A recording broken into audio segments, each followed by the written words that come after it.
नमस्कार, मैं हूँ मंगलेश्वर और आज हम अनकट स्टोरी में बात करेंगे हाथरस हादसे की। हाथरस हादसा नहीं, इसको एक घटना बोलेंगे। घटना इतनी बीभत्स थी कि सारा देश उसको देख के देश के लोगों के रोंगटे खड़े हो गए।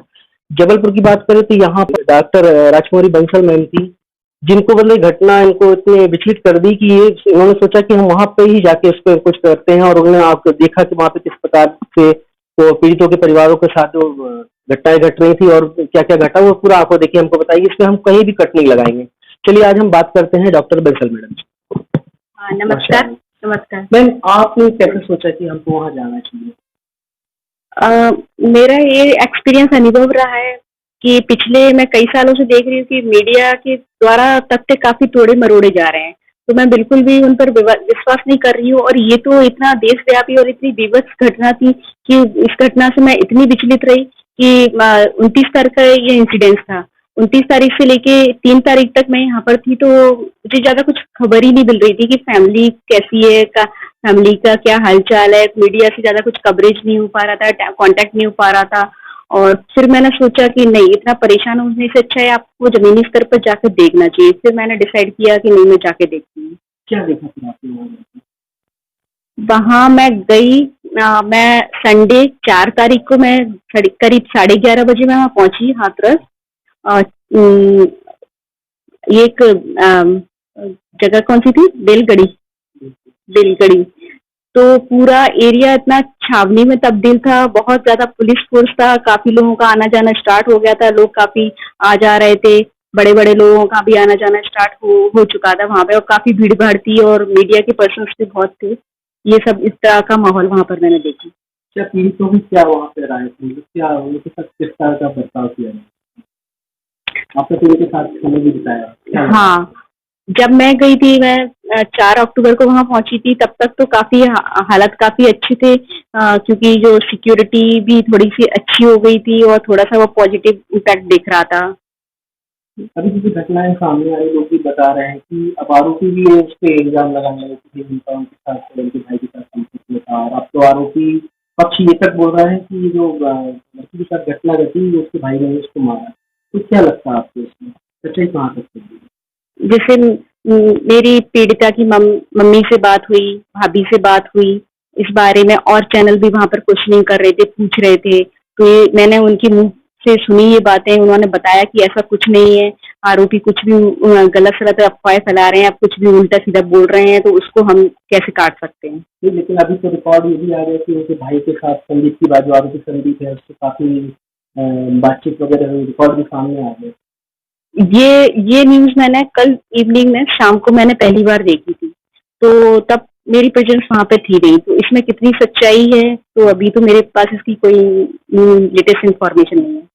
ऐसा बताया जा रहा है कि आरोपी है और उसका इस लड़की के साथ कुछ मतलब ऐसा बता रहा है कि कोई दोस्ती थी या कुछ, ये कहाँ तक सच्चाई है? नहीं, परिजन तो बिल्कुल भी मना कर रहे हैं। इनफैक्ट भाभी का कहना था कि हमारे एरिया में या हमारे गाँव में इतनी छुआ-छूत है, और जैसे पूरा गाँव लगभग ठाकुर कम्युनिटी के लोग या ब्राह्मण कम्युनिटी के लोगों द्वारा बसा हुआ है। उसमें कुछ 3-4 घर हैं जो वाल्मीकि कम्युनिटी के हैं, तो वहाँ पर इतना डिफरेंसेस है कि वो लोग सभी साथ में उठना-बैठना, बोलचाल इतना नॉर्मल नहीं है वहाँ पर। तो परिजनों ने तो बिल्कुल मना किया था कि कैसे संभव है जहाँ इतनी छुआ-छूत है और ये लोग इतना रिश्ता रखेंगे, तो हो ही नहीं सकता। तो ये घटना 15 तारीख की है और इनका जो मुलायजा लड़की का होता है वो 25 तारीख के आसपास। एक फॉरेंसिक हिसाब से आपसे पूछा, आप भी डॉक्टर हैं, आपने भी इसके कुछ निष्कर्ष निकाले कि कहाँ तक है कि मुलायजा इतने लेट हुआ है, इसमें कहीं किसी लगता है किसी कमी रही होगी या जानबूझ के किया गया? ये बिल्कुल ही मुझे लग रहा है कि ऐसा कैसे हो सकता है, क्योंकि जब भी अगर इस तरह से कोई भी सेक्सुअल असल्ट का केस है, तो उसको तो इमीडिएटली और विदिन 90 आवर्स में आपको एग्जामिन करना रहता है, आपको सारे एविडेंसेस वहाँ से कलेक्ट करने रहते हैं। अब 10 और 15 डेज का गैप आ गया, तो मुझे नहीं लगता कि वो रिपोर्ट्स क्या उसको सजेस्ट करेगी। तो इसके लिए किसको जिम्मेदार ठहराया जाए, तो ये मैं अभी क्लियर नहीं कर सकती। अभी योगी जी ने सुप्रीम कोर्ट में भी कुछ मतलब हलफनामा वगैरह दिया है और लोग भी ये बोल रहे हैं कि इसको बाबरी मस्जिद से भी जोड़ रहे हैं। तो क्या लगता है आपको वहाँ पे ऐसे क्या पता है जानकारी है? अब ये तो सारी बरगलाने वाली बात है। आप कुछ भी बोलिए, ये क्यों? ऐसा क्यों? ये क्या उस पर्टिकुलर उसी पीड़िता ने इसका ठेका लेके रखा था कि इससे पहले देश में कहीं कोई फैसले नहीं आए थे? या उनको अपना लॉ सिस्टम संभालना नहीं आता, ऐसे आप कैसे कर सकते हैं? यानी कि अब आने वाले फ्यूचर में ऐसा होगा, जब भी कोई बड़ा फैसला आएगा तो आप किसी को भी उठा के चला दोगे, आप ये बोल दोगे कि मेरे को ऐसी आशंका थी, किस बेसिस पे आप ऐसे कह रहे हो? और ये हाल अगर ये पीड़िता सवर्ण समाज की होती तब भी आप यही बोलते। ये तो बिल्कुल संवेदनहीन बयान है उनका, और मुझे नहीं लगता कि इस पे कोई तर्क है, और ये सरासर दिख रहा है कि आपने सबूत मिटाने की कोशिश की है, इसमें पूरा सिस्टम इन्वॉल्व है, क्यों की है वो अभी किसी को नहीं पता है। बीजेपी जो एक हिंदू राष्ट्रवादी बात कर रहे हिंदूवादी पार्टी है और राष्ट्र को भी हिंदू बनाना चाहती है, और अगर हिंदू की बात करें तो एक युवती का मतलब इन्होंने चिता मतलब रात जलाई नहीं, चिता भी नहीं बोलेंगे तो फूक दिया, एक प्रकार जैसे कबाड़ को फूका जाता है ऐसे रात को फूक दिया। तो इसको आपको लगता है कि हिंदू में ऐसा होता है? तो इन्होंने जो किया सही है?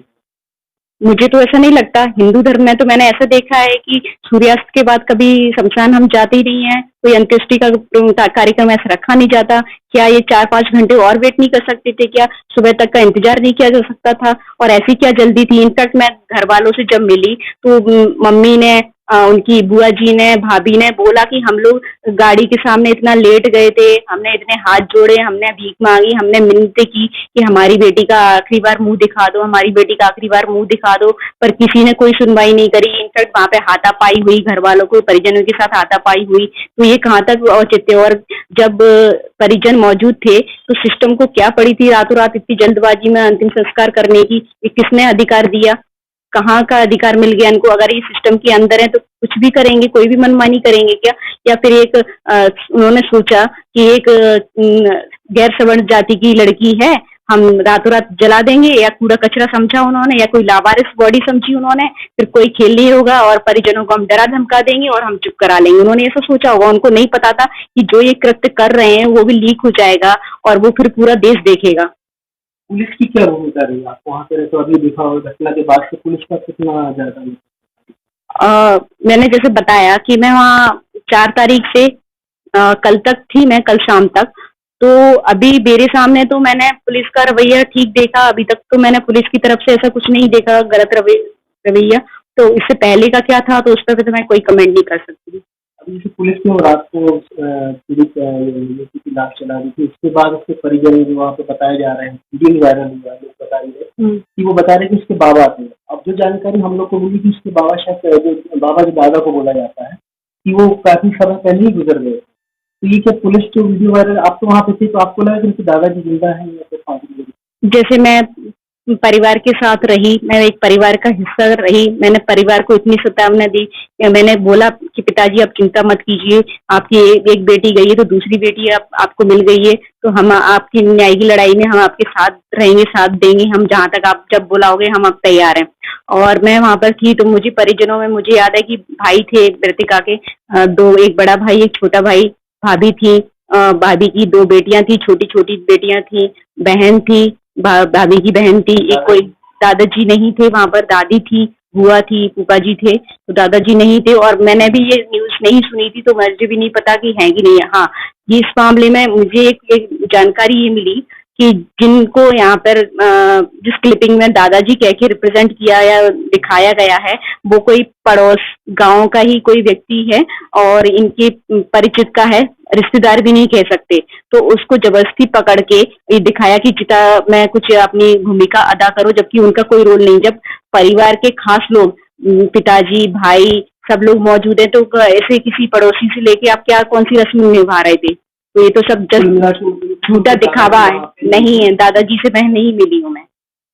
तो अभी जो उन्होंने रात के समय जो उनकी युवती की जो बॉडी जला दी, आपको क्या लगता है कि साक्ष्य मिटाने का पूरा काम किया सरकार ने या प्रशासन ने? सरासर दिख रहा है इसमें, क्योंकि एक तरफ तो ऐसे भी क्वेश्चनिंग की जा रही है घर वालों से या पीड़ित परिजनों से कि ये ऑनर किलिंग का मामला है या माँ और भाई ने मिलकर ऐसा किया है। अगर ऑनर किलिंग का मामला होता तो अब हमने सिस्टम में देखा है, आपने भी देखा है, गरीब और पीड़ित को तो ये ज्यादा सोचते भी नहीं है, ना कभी बख्शते हैं।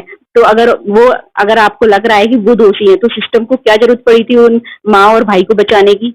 एक तरफ तो पूरा सिस्टम आप पलट रहे हो, दूसरी तरफ उन्हीं पीड़ितों पे आप ऐसे दोषारोपण कर रहे हो। क्या साक्ष्य है, कि सबूत के आधार पर आप बोल रहे हैं? पूरा देश देख रहा है, सब समझ रहे हैं और सबके अंदर बुद्धि और आईक्यू है, सबको बेवकूफ ना समझे। सरकार ने इसकी जांच के लिए एसआईटी बिठाई, अब मांग हो रही है सीबीआई की मांग में तो सरकार ने भी सीबीआई के लिए परमिशन दे दी है, सीबीआई भी जांच करेगी। लेकिन पीड़ित परिवार बोल रहा है कि अब तो सीबीआई पे भरोसा नहीं, वो न्यायिक मतलब जुडिशियल जांच की बात मांग कर रहा है। तो आप तो वहाँ थे, तो आपको क्या लगता है कि जांच कौन बेटर करे? देखिए, सब देख रहे हैं, पूरा देश देख रहा है, क्योंकि ये कहाँ से धोखा खाए हुए लोग हैं, पीड़ित परिजन सिस्टम के द्वारा धोखा खाए हुए लोग हैं। सिस्टम, अब उनको सिस्टम पे कोई बिलीव नहीं रहा है, तो इसलिए सीबीआई या एसआईटी पे उनका विश्वास इतना काफी कम हो गया है। तो उनको लगता है कि हमें न्याय मिले, तो न्याय कोई निष्पक्ष न्याय दिलाने के लिए कोई एजेंसी ना होकर के कोई विदाउट एजेंसी कोई हो जांच, न्यायिक जांच मिले तो ज्यादा अच्छा है। शायद उम्मीद है कि थोड़ा न्याय मिल जाए। न्यायिक जांच की उन्होंने मांग की है। तो अभी आपको क्या लगता है कि सरकार उनकी कुछ मदद कर पा रही है? परिवार को उम्मीद है सरकार और समाज परिवार, हाँ, ये देखा कि संवेदना व्यक्त करने तो सभी आ रहे हैं, सभी राजनीतिक गैर राजनीतिक दल संगठन सारे समाज के लोग सब एकजुट हैं। अब इतनी एकजुटता अगर बरकरार रहती है तो उम्मीद है कि न्याय मिले। आपको क्या लगता है कि बिहार के भी चुनाव होने वाले, मध्य प्रदेश के कुछ राज्यों के सरकार जो स्टैंड ली है और विपक्षी जो स्टैंड ले रहा है, राहुल गांधी भी, प्रियंका गांधी भी वहाँ कहीं और राहुल को भी मिलने नहीं दिएगा, तो आपको क्या लगता है ये पॉलिटिकल मामला पूरा पॉलिटिकल इसको क्रिएट नहीं कर रहा है मामले? कैसे कह सकते हैं? पीड़ित परिवार है, इतना बीभत्स घटना हुई है, इतिहास में ऐसे पहले कभी नहीं हुआ है। ठीक है, अगर कोई संवेदना व्यक्त करने जा रहा है, कोई अपनी मानवता दिखाना है, तो आप उसको राजनीति से कैसे जोड़ सकते हो? अगर आपको लगता है कि ये राजनीति हो रही है, तो फिर आप क्यों नहीं राजनीति कर रहे? आप क्यों नहीं मिलके आए? आप क्यों नहीं हमारे प्रधानमंत्री जी मन की बात कर रहे हैं? उनको दुख नहीं है कि एक उनकी देश की बच्ची के साथ ऐसा हुआ है? उन्होंने कितनी बार बात की है इस बारे में? उनकी भी कोई जिम्मेदारी नहीं बनती क्या? एक वर्ग विशेष के वो मुख्यमंत्री या प्रधानमंत्री बनकर बैठे हैं, उनके लिए तो देश का हर नागरिक बराबर होने चाहिए। तो उनको भी जरूरत है आज राजनीति करने की, क्योंकि अगर जो अन्याय और अत्याचार के खिलाफ नहीं बोलेगा तो ऐसी राजनीति फिर किस काम की? राजनीति ऐसा होना चाहिए कि जो अन्याय अत्याचार के खिलाफ बोले, और देश को आज ऐसे ही लोगों की जरूरत है। तो ये तो सब बरगलाने वाली बात है, झूठी बातें हैं। अगर मैं गई थी वहां पर तो मैं पीड़ित परिवार को जानती नहीं थी, लेकिन मुझे इतना दर्द था, इतना गुस्सा था कि कब तक ऐसे झेलते रहेंगे? हमें उतरना पड़ेगा, सड़कों पे आना पड़ेगा, देखना पड़ेगा और ना आवाज अपनी खुद उठानी पड़ेगी। हमें खुद अपनी सुरक्षा हासिल करनी पड़ेगी, क्योंकि हमें सिस्टम से बिल्कुल भी उम्मीद नहीं है। कल को आप मेरे से भी ये एलिगेशन लगा सकते हो कि आपको किसी ने वहां प्लॉट किया, आपको कैसे, जबकि मेरा मकसद सीधे सीधे था कि मैं वहां जाके देखती हूँ, मैं वहां क्यों नहीं मिलने दिया जा रहा, किस नियम और कानून के तहत ये रोका जा रहा है, ये किस तरह की ये हरकत हो रही है। और मेरा था कि अगर मैं जितना हो सकता है मैं उनकी आर्थिक मदद करूँ, मैं इस मकसद से गई थी। अभी जानकारी लगी कि सुप्रीम कोर्ट में केस लगा है, उसकी सुनवाई होगी, इसमें भी आप इन्वॉल्व परिवार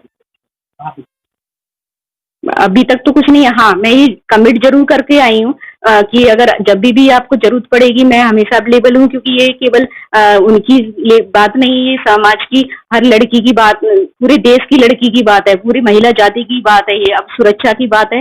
तो अगर आज भी हम चुप रहेंगे, आज भी केवल तमाशा देखते रहेंगे, तो क्योंकि धीरे धीरे इनकी सीमाएं खत्म होती जा रही हैं।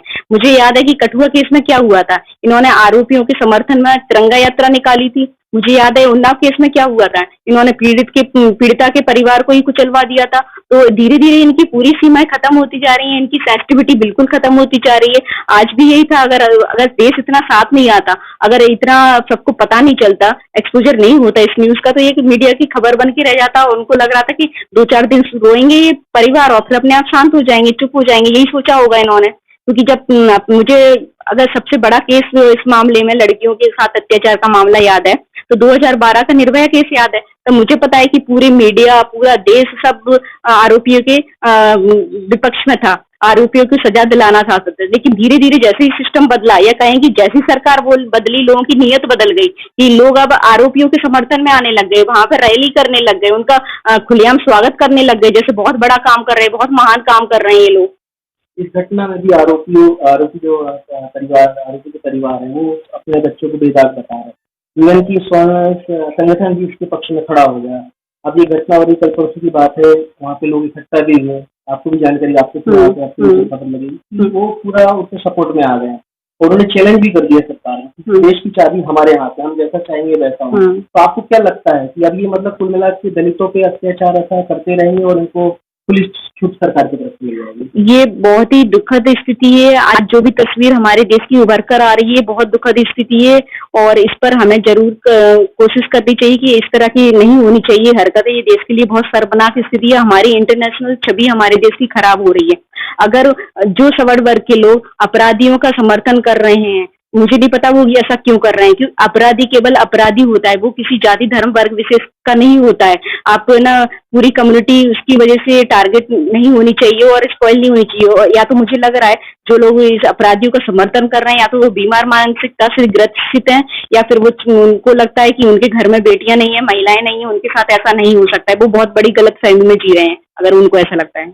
अब ये जो समाज है, समाज के लोग जो हैं हिंदुस्तान में बहुजन लोग के अपनाते हैं, आपको क्या लगता है कि अब एक मंच पे खड़ा होकर इसको बड़े लेवल पे कुछ करना चाहिए? मुझे लगता है अगर अभी भी नहीं अगर सीख रहे हैं, नहीं समझ रहे हैं कुछ, तो मुझे नहीं लगता कि इससे और बुरा समय का इंतजार कर रहे हैं, इससे और बुरा क्या हो सकता है।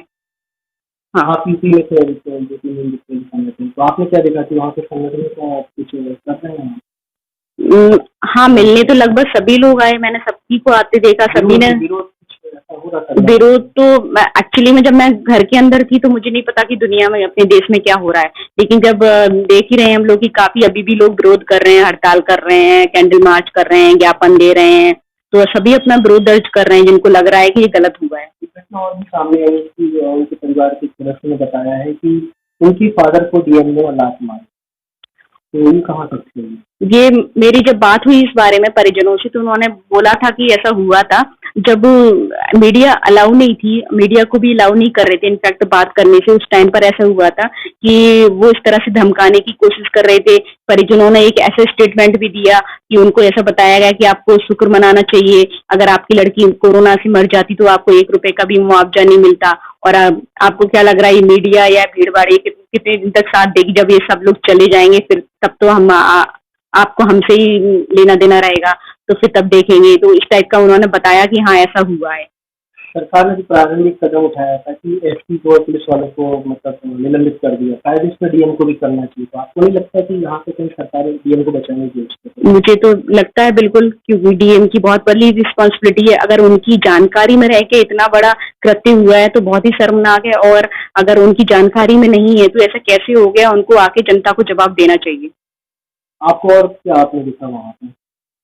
किस तरह से एक्सप्लेन करूँ? मतलब वहाँ पे परिवारों के साथ की समस्या है, किसी प्रकार का कोई नशा डराने धमकाने वाली कोई कोशिश नहीं हो रही है? कहाँ की ऐसी सरकार? अब ये जरूर पता चला कि जब पता है कि वो चंदबा कोतवाली और वो बेलगुड़ी एरिया की बात कर रही हूँ कि वहां पर जब ये इतनी बड़ी घटना हुई है, उसी एरिया में 2-3 किलोमीटर की डिस्टेंस में लोग पंचायतें कर रहे हैं। अब जो सवर्ण वर्ग के लोग हैं वो इकट्ठे हो रहे हैं, वो धमकियां दे रहे हैं, सोशल मीडिया पे काफी वीडियोस वायरल कर रहे हैं, ये सब हो रहा है और शासन प्रशासन सब तमाशा देख रहा है। आपको नहीं लगता कि अभी सुर्खियां बन गया है बहुत बड़ा मुद्दा, और इसके बाद फिर क्या होगा वो हमको भी आपको भी मालूम है? कोई मुद्दा तो बन गया है नेशनल इंटरनेशनल लेवल का, बाद में भी कहीं ऐसा थोड़ी मुद्दे को दबा दिया जाएगा, ये अपने आप अच्छा है। देखिए, मुझे ऐसा लगता है सब हम देशवासियों पे निर्भर करता है। उनको लगता है कि न्याय मिलना चाहिए तो उनको पीछे पड़ना पड़ेगा, जिद करनी पड़ेगी। अगर देशवासी हल्के में ले रहे हैं इसको और उनको लग रहा है कि ठीक है हमने सुनी, खबर आई और एक खबर चली गई, तो कुछ नहीं होने वाला। ऐसा कभी भी आगे भी हो सकता है। ऐसा चल रहा है कि जो बच्ची का एक बयान में वीडियो में सोशल मीडिया में चल रहा है और लोगों का कहना है कि भाई उसकी जबान काट दी गई, इतना उसने फिर वो बात कैसे कर रही है? ये उसकी जीभ में टंग इंजरी की, और ये जब थोड़ा सा कंडीशन स्टेबल हुई तो उसके बाद थोड़ा उसने बोलना स्टार्ट किया, क्योंकि शुरू के 2-3 दिन तो वो काफी बिल्कुल भी नहीं बोल पा रही थी, वो जब तक बिल्कुल सूजन थी जीभ में। अभी एक सवाल ये भी आ रहा है कि पोस्टमार्टम रिपोर्ट है, तो इसको कहाँ तक कितनी सच्चाई सामने आता है, या फिर डॉक्टर के साथ कैसे करें? पोस्टमार्टम रिपोर्ट मेरे सामने 2 रिपोर्ट्स आई थी, एक अलीगढ़ मेडिकल कॉलेज की और एक एफएसएल रिपोर्ट आई थी। तो अलीगढ़ मेडिकल कॉलेज की रिपोर्ट के अनुसार तो पुष्टि करता है कि हुआ है रेप, और एफएसएल रिपोर्ट ये इस तरह से पुष्टि करता है कि फिजिकल इंजरीज तो है, और बाकी डिटेल उन्होंने ऐसा एक्सप्लेनेशन नहीं दिया है एफएसएल रिपोर्ट में। सारी घटना के बाद अब क्या सरकार मतलब आरोपी का भी नार्कोटिक करने वाली है, लाइबिलिटी से, और साथ में उनका भी पता चला कि पीड़ित परिवार का नार्कोटिक करने वाली है, तो आपको क्या लगता है पीड़ित परिवार को जरूरी हो गया? इसका नार्को टेस्ट का इस केस से कोई लेना देना ही नहीं है। जब पीड़िता का डाइंग डिक्लेरेशन यानी कि मृत्यु के पूर्व बयान है तो आपको उसको प्राइमरी एविडेंस के तौर पर देखना चाहिए। और डाइंग नार्को टेस्ट किसके लिए किया जाता है? आरोपी के लिए किया जाता है। पीड़िता के लिए आप नार्को टेस्ट करवा के क्या नया हासिल करना चाहते हैं, पता करना चाहते हैं? तो ये तो बिल्कुल सरासर गलत है और मेरे ख्याल से उससे कुछ लेना देना नहीं है। अगर बाकी में आपको नार्को टेस्ट कराना है तो जो लिप्त अधिकारी हैं उनको करवाइए, तो सारी जांच अपने आप खुल जाएगी। अब दलित समाज अगर बोला गया, दलित तो बोलना नहीं चाहिए, लेकिन अब बात ऐसी आ जाती, तो अब इनको क्या एक मंच पे आके सभी को, बात वाल्मीकि समाज की नहीं, पूरे समाज की दोगली की बात होती है, तो इनको एक मंच पे आके सरकार के खिलाफ खड़े हो जाना चाहिए या फिर मांग करना चाहिए national international level. Of course एक प्रेशर तो क्रिएट करने की बनती है, क्योंकि आज की डेट में हमारा देश संविधान से ही चलता है। संविधान हर नागरिक को बराबर अधिकार देता है, समानता का अधिकार देता है। अगर अभी भी हम 21वीं सदी में जी रहे हैं, हमारा देश आजाद है, लेकिन फिर भी सबको समानता का अधिकार नहीं है, तो सिस्टम में बहुत बड़ी गलती है और सिस्टम को सुधारना पड़ेगा। सिस्टम इस तरह से करेगा तो कभी भी ये समानता नहीं मिल सकती प्रत्येक नागरिक को। तो ये थी डॉक्टर राजकुमारी बंसल मैम, जहाँ हाथरस से लौट के जबलपुर पहुंची हैं और हमको आंखों देखे हाल बताए। अब हम इसी तरह की और घटनाएं भी, मुद्दे भी उठाते रहेंगे, सामाजिक सरोकार से जुड़े रहेंगे, तो देखते रहिए अनकट स्टोरी।